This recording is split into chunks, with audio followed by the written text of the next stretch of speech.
Hai guys, selamat hari Minggu. Sehat-sehat semua kan? Masih di kelas Madya.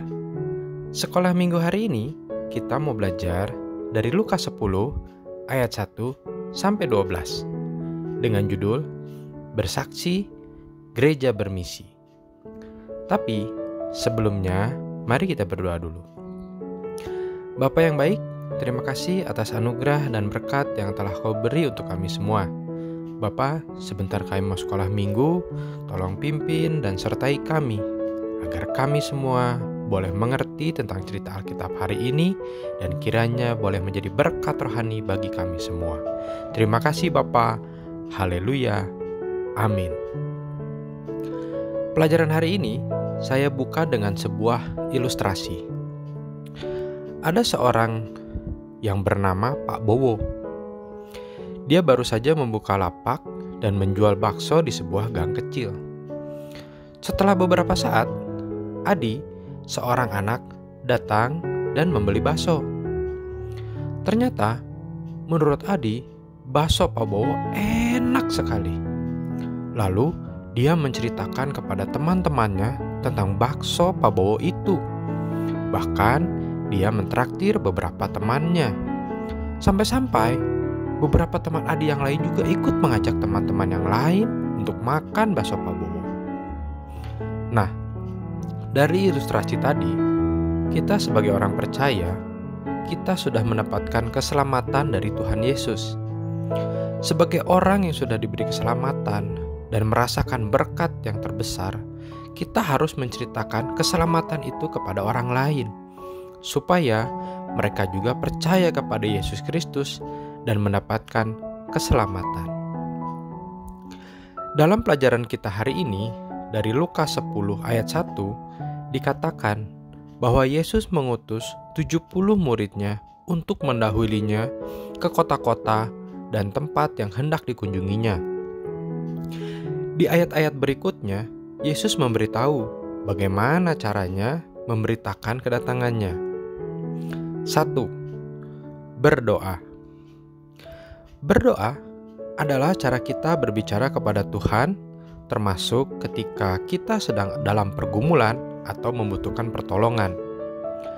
Dalam bersaksi tentang keselamatan juga, kita harus berdoa kepada Tuhan, supaya kita dipersiapkan dan berani untuk mengabarkan Injil, sehingga kita tidak mengandalkan kekuatan dan kemampuan sendiri, tetapi dengan pertolongan Tuhan. Dengan begitu, kita diberi kemampuan untuk menghadapi setiap tantangan yang ada. Maka dari itu, kita perlu meminta pertolongan Tuhan melalui doa. Kedua, pergilah memberitakan Injil. Kata pergilah di ayat ini diartikan kita tidak boleh berdiam diri saja. Tapi, dalam memberitakan Injil harus ada tindakan nyata. Tentunya, pasti ada tantangan yang dihadapi, karena kita pergi memberitakan Injil kepada orang yang belum percaya. Tapi kita harus ingat akan janji Tuhan Yesus dalam Matius 28 ayat 19 sampai 20, bahwa di dalam memberitakan Injil, Yesus akan senantiasa menyertai kita. Dalam ayat keempat dijelaskan bahwa dalam memberitakan Injil, kita harus fokus pada tujuan kita. Jangan terbebani atau khawatir dengan biaya atau barang-barang yang kita perlukan. Sehingga kita bisa memberitakan Injil pada orang yang tepat, di saat yang tepat, dan kita juga akan diberkati dan dicukupkan. Ketiga, bersaksi tentang kerajaan Allah. Pada ayat ke-9, Yesus menyuruh murid-muridnya untuk menyembuhkan orang sakit di dalam nama Yesus dan menyadarkan mereka akan kerajaan Allah sudah dekat. Kita pun diutus untuk melakukan hal yang sama, yaitu mengabarkan tentang kerajaan Allah, menyatakan bahwa Yesus adalah tabib agung dan hanya Dia yang bisa menyelamatkan dan memberikan kesembuhan atas segala dosa. Bila ada penolakan, kita tidak perlu memaksakan diri. karena tidak semua orang mau menerima berita keselamatan dari Yesus Kristus. Hal itu akan menjadi urusan mereka dengan Allah. Dari pelajaran kita hari ini, kita mengerti inti pemberitaan Injil adalah menyadarkan orang-orang tentang kerajaan Allah dan menyadarkan mereka bahwa Yesus adalah tabib yang agung yang akan menyelamatkan mereka dan memberikan kesembuhan rohani pada mereka. Dan kita tidak perlu khawatir dalam memberitakan Injil. Kita hanya perlu fokus dalam pemberitaan Injil, karena Tuhan Yesus sendiri yang akan menyertai kita dalam pemberitaan Injil. Amin. Ayat hafalan kita hari ini dari Lukas 10 ayat 2. Tuaian memang banyak, tetapi pekerja sedikit.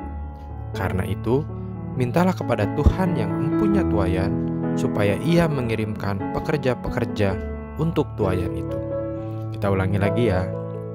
Lukas 10 ayat 2. Tuaian memang banyak, tetapi pekerja sedikit. Karena itu, mintalah kepada Tuhan yang mempunyai tuaian, supaya Ia mengirimkan pekerja-pekerja untuk tuaian itu. Mari kita tutup pelajaran hari ini dengan berdoa. Bapa, terima kasih untuk pelajaran hari ini. Kami belajar untuk menanggapi tugas bersaksi sebagai bagian dari gereja yang misioner, sehingga kami semua boleh berani menjadi pemberita Injil.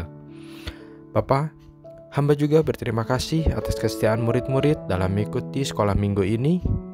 Berkati mereka dalam setiap pergumulan hidup mereka. Terima kasih Bapa. Haleluya. Amin. Selamat hari Minggu teman-teman. Tuhan Yesus memberkati.